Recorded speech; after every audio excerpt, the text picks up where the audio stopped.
America के San Diego से एक बेहद दर्दनाक और दिल दहला देने वाली खबर सामने आई है, जहां एक मस्जिद पर हुए खूनी हमले ने पूरे देश को हिलाकर रख दिया है।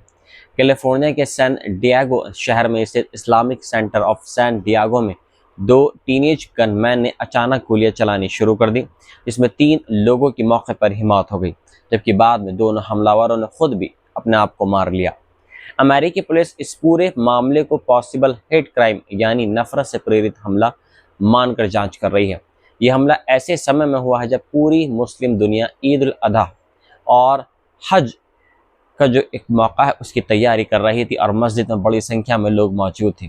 San Diego police chief Scott Wahl ने बताया कि सोमवार सुबह लगभग 9:42 पर पुलिस को एक महिला का कॉल मिला, जिसने कहा कि उसका बेटा घर से भाग गया है और वे एक अलग ही तरह का बिहेवियर दिखा रहा है। महिला ने यह भी बताया कि उसके घर से कई वेपन्स और उसकी गाड़ी गायब है। पुलिस के मुताबिक जैसे तैसे जानकारी मिलती गई, थ्रेट लेवल बढ़ता गया। लगभग 2 घंटे बाद सुबह 11:43 पर एक्सट्रम वेन्यू इलाके से एक्टिव शूटर की रिपोर्ट सामने आने लगी। पुलिस मौके पर पहुंची तो मस्जिद के बाहर 3 लोगों की लाशें मिली। इसके बाद पूरे इस्लामिक सेंटर को पुलिस ने घेर लिया। बताया जा रहा है कि करीब 50 से 100 पुलिस ऑफिसर्स ने बिल्डिंग के अंदर घुसकर हर कमरे की तलाशी ली, क्योंकि उन्हें डर था कि शूटर्स अभी भी अंदर मौजूद हो सकते हैं। इस दौरान कई दरवाजे तोड़कर रूम्स में एंट्री करनी पड़ी। पुलिस ने बताया कि किसी ऑफिसर ने गोली नहीं चलाई। इसी बीच कुछ ब्लॉक्स दूर फिर फायरिंग शुरू हो गई, जहां एक लैंडस्केपर्स पर गोली चलाई गई, लेकिन वह बच गया। बाद में दोनों सस्पेक्ट्स एक व्हीकल के अंदर मरे हुए पाए गए। अधिकारियों के मुताबिक दोनों उम्र उनकी कम थी, जिनकी उम्र टीनेजर थी। पुलिस का कहना है कि दोनों कैमोफ्लेज क्लॉथिंग पहने हुए थे और उनके पास भारी हथियार मौजूद थे। इन्वेस्टिगेटर्स को एक नोट भी मिला है जिसमें हेट रेट्रिक यानी नफरत भरी बातें लिखी थी। हालांकि पुलिस ने अभी तक नोट की पूरी डिटेल्स पब्लिक नहीं की है, लेकिन चीफ वाहल ने साफ कहा है कि इस मामले में डेफिनेटली हेट रेटोरिक भी शामिल थी। यही कारण है कि इस शूटिंग को हेट क्राइम इन्वेस्टिगेशंस के तौर पर देखा जा रहा है। सबसे भावुक दृश्य उस समय सामने आया जब पुलिस ने मस्जिद से बच्चों को बाहर निकाला। टेलीविजन फुटेज में कई छोटे बच्चे हाथ पकड़कर भागते हुए दिखाई दिए, जबकि चारों तरफ पुलिस व्हीकल्स और आर्म्ड ऑफिसर्स मौजूद थे।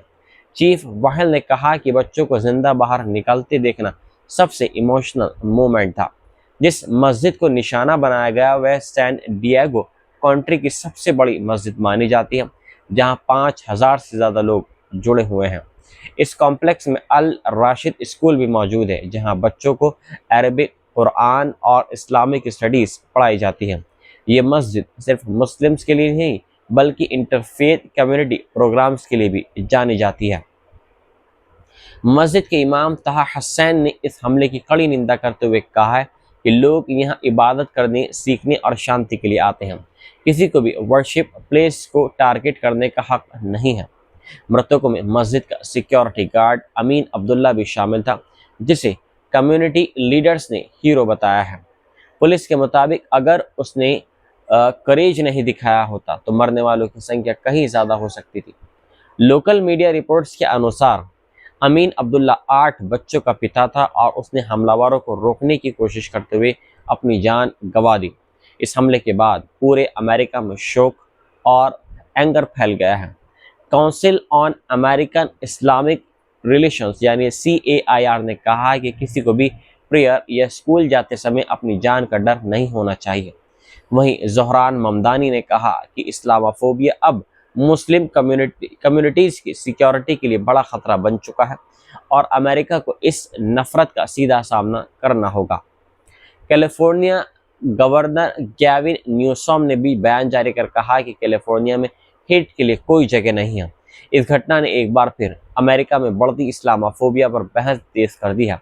सिविल राइट ग्रुप्स का कहना है कि पिछले कुछ वर्षों में मस्जिदों, इस्लामिक स्कूल्स और मुस्लिम कम्युनिटी सेंटर्स पर थ्रेट्स और अटैक्स लगातार बढ़े हैं। CAIR के मुताबिक साल 2025 में एंटी मुस्लिम और एंटी अरब कंप्लेंट्स की संख्या रिकॉर्ड लेवल पर पहुंच गई थी। रिपोर्ट्स में कहा यह गया है कि मुस्लिम्स और फिलिस्तीनियन के समर्थन में बोलने वाले लोग ज़्यादातर टारगेट महसूस कर रहे हैं। पिछले साल इलिनियस में 6 साल के फिलिस्तीनियन अमेरिकन बच्चे वदिया अल फेउमिन की हत्या और पेंसिल्वेनिया की मस्जिद पर फायरिंग जैसी घटनाओं ने पहले ही मुस्लिम कम्युनिटी में डर पैदा कर दिया है। अब सैन डियागो मस्जिद शूटिंग जहां पर हुई है वहां पर भी लोगों में बहुत ज़्यादा डर बढ़ गया है। फिलहाल पुलिस ने इलाके को पूरी सील्ड कर दिया है और इन्वेस्टिगेशन जारी है। अथॉरिटीज़ लोगों से एरिया अवॉइड करने की अपील कर रही है, जबकि पूरी मुस्लिम कम्युनिटी सदमे में है। अब सबसे बड़ा सवाल ये उठ रहा है कि क्या अमेरिका में इस्लामोफोबिया इतनी खतरनाक हो चुकी है कि वर्शिप प्लेसेस भी सुरक्षित नहीं रहे।